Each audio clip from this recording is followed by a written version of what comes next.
Usisahau kusubscribe, like na kubonyeza alama ya kengele. Asante. Bwana, tunafahamu kwamba kwa sasa ligi zimesimama kwa kupisha ile FIFA break, kwa maana ya mataifa kuendelea kucheza michezo mbalimbali ya kufuzu kombe la dunia 2026. Sasa tukawatazame baadhi ya nyota wa klabu ya Yanga ambao wameitwa kwenye mataifa yao, na tumeona wengine wakiweka rekodi zao mpya baada ya kuitwa kwenye mataifa yao, lakini wengine tukiendelea kuona nyota zao zikiendelea kung'ara. Sasa tunakwenda kuwatazama nyota wawili, Celestine Ekua ambaye anakipiga ndani ya timu ya taifa ya Chad, lakini pia Pacome Pedro Zouzoua ambaye yeye ameweka rekodi ya kuwa mchezaji mmoja kutoka Tanzania kuitwa kwenye timu yake ya taifa ya Ivory Coast, lakini pia ni mchezaji ambaye anacheza kwenye bara la Afrika ambaye ameungana na nyota wengine ambao wanacheza kwenye bara la Ulaya kwenye timu ya taifa ya Ivory Coast.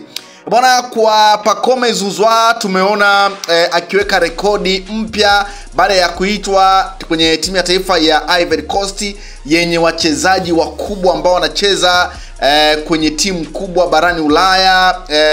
Tumeshuhudia akicheza na Frankie Kessie ambaye anakipiga ndani ya klabu ya Al Ahly kutoka pale Saudi Arabia, lakini pia Adingila na nyota wengine wakubwa. Bwana, tumeona Pacome Zouzoua akipata nafasi, na kwenye mchezo wa kwanza ambao Pacome kama mchezaji wa timu ya taifa ya Ivory Coast amecheza ni mchezo dhidi ya Shelisheli, mchezo ambao timu ya taifa ya Ivory Coast ilibuka na ushindi wa goli 7-0, Pacome Zouzoua akihusika kwenye goli la kwanza, goli ambalo pasi ya Pacome Zouzoua ndio ambayo ilisababisha mchezaji wa Ivory Coast kukatwa kwenye eneo la hatari na kuwekwa tuta kwa maana ya penalti na goli likafungwa. Kwa hiyo unaweza kusema mpira wa hatari wa Pacome Zouzoua ndio ambao ulizaa penalti kwenye mchezo huo, na tukashuhudia timu ya Ivory Coast ikibuka na ushindi wa goli 7-0. Pacome Pedro Zouzoua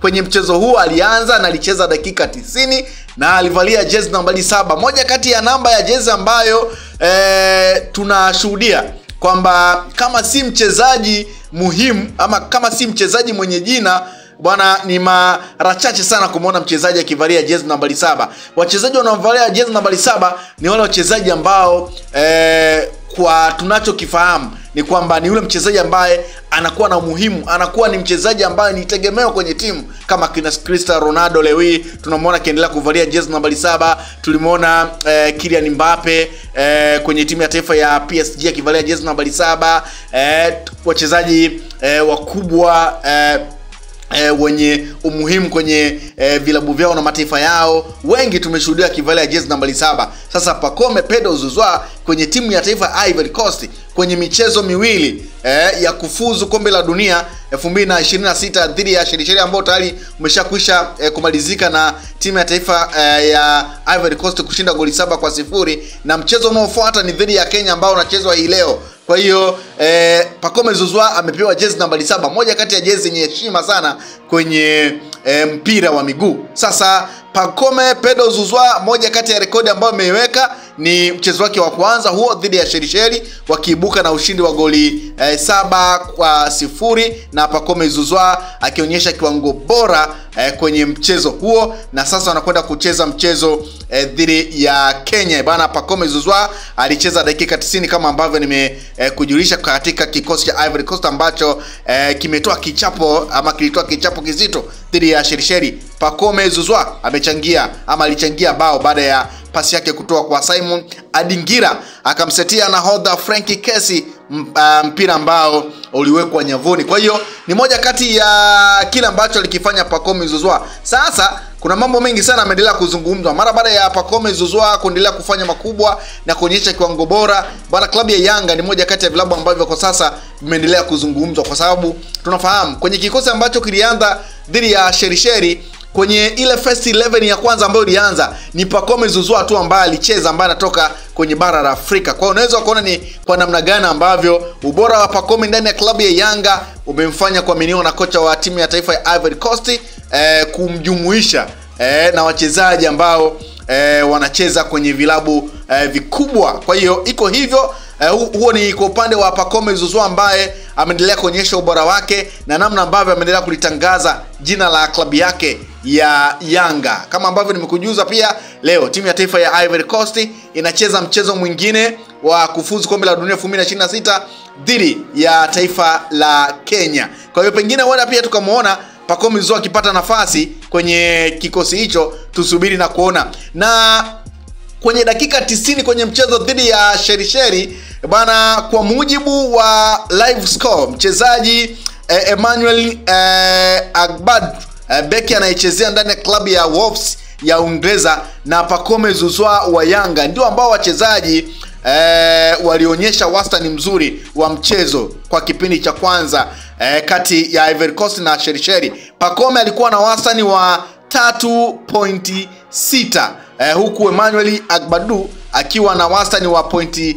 3.7 ndani ya dakika 45 tu za kipindi cha kwanza, Ivory Coast wakiongoza goli 4-0. Kwa hiyo unaona hata wastani ambao Pacome Zouzoua alionyesha kwenye kipindi cha kwanza dhidi ya Shelisheli ni moja kati ya wastani ambao alikuwa ni mchezaji wa pili akitoka Emmanuel. Kwa hiyo unaweza kuona ni kwa namna gani ambavyo Pacome Zouzoua ameendelea kuonyesha makubwa, lakini namna ambavyo ameendelea kulitangaza soka la Tanzania mara baada ya kuitwa kwenye timu ya taifa yenye wachezaji wengi, asilimia kubwa wanatoka kwenye bara la Ulaya kwa anacheza kwenye vilabu vikubwa, lakini ni yeye tu ambaye anatoka kwenye taifa la Tanzania. Lakini pia ameweka rekodi nyingine kubwa ambayo pengine anaweza akawa ni mchezaji ambaye anaweka rekodi ya kuwa mchezaji anacheza kwenye ligi ya Tanzania kuitwa kwenye kikosi cha timu ya taifa ya Ivory Coast. Kwa hiyo iko hivyo kwa Pacome Zouzoua leo wakiingia dimbani kukipiga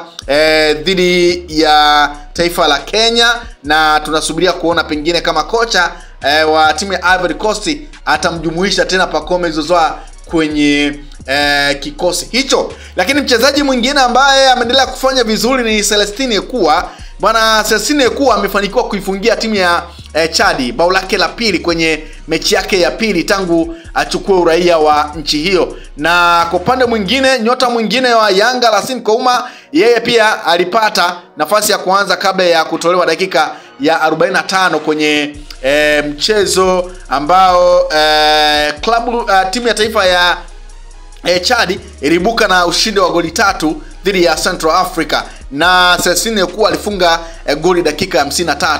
Mchezo wa kwanza Celestine Ekua baada ya kuitwa kwenye timu ya taifa ya Chad ama kuchagua taifa la Chad kuwa timu yake ya taifa, mchezo wake wa kwanza dhidi ya Ghana alifunga goli muhimu ambalo lilifanya mchezo huo kumalizika kwa sare ya goli 1-1 dhidi ya Ghana, moja kati ya taifa kubwa. Dakika za jioni kabisa Celestine Ekua aliingia kambani, moja kati ya goli ambalo lilikuwa na muhimu sana kwa kwa timu ya taifa ya Chad. Huu ni mchezo wake wa pili Celestine Ekua anacheza kama raia wa Chad na anafunga tena goli dakika ya 53 dhidi ya Central Africa. Kwa hiyo ni moja kati ya mwendelezo mzuri wa nyota wa klabu ya Yanga wanaocheza kwenye mataifa yao.